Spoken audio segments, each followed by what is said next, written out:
It started with a trembling voice over the hospital intercom, a code that didn't belong to emergencies or medical crises, but something colder.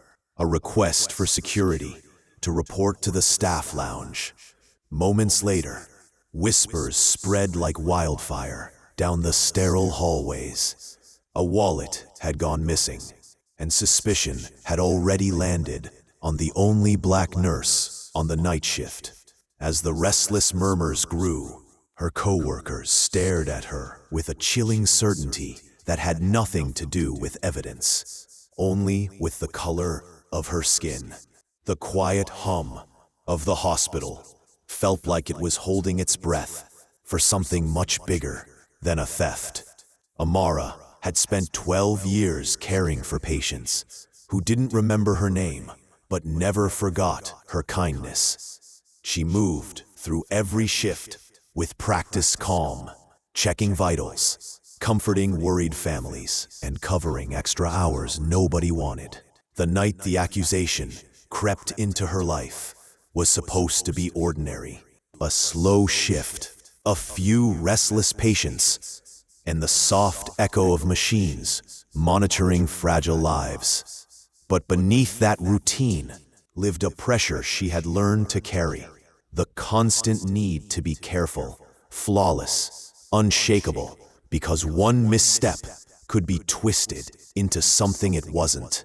She knew this, yet never imagined it would strike when her hands were still covered in warm sanitizer, and her mind was focused on the patient fighting for breath down the hall. When the theft rumor reached her ears, she felt her stomach tighten, not because she feared guilt, but because she already knew who they would blame before anyone said her name out loud. By the time security arrived, the staff lounge felt like a spotlight aimed straight at her.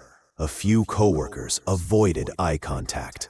Others watched openly, waiting for a confession she would never give.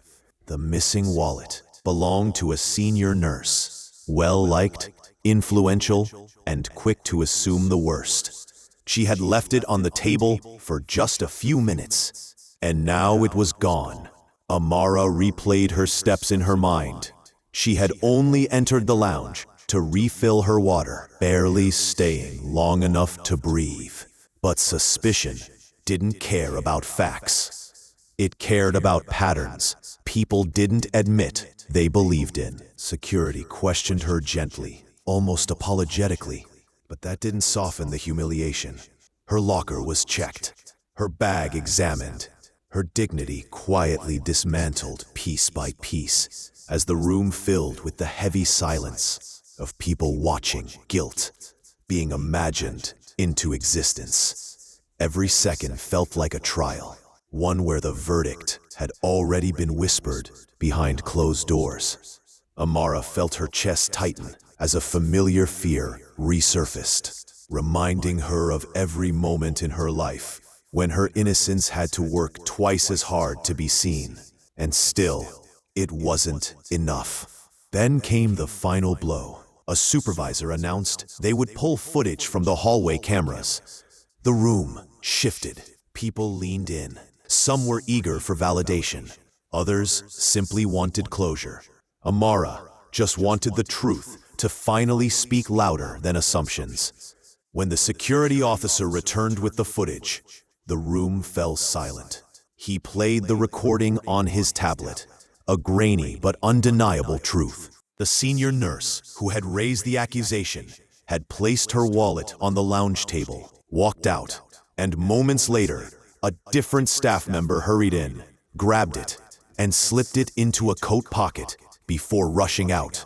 Amara wasn't even in the frame. The air thickened with discomfort. Shame crept across the faces that had judged her so quickly. The supervisor's voice cracked as he muttered an apology that felt far too small for the weight Amara had been forced to carry. In that moment, vindication didn't feel like victory. It felt like exhaustion.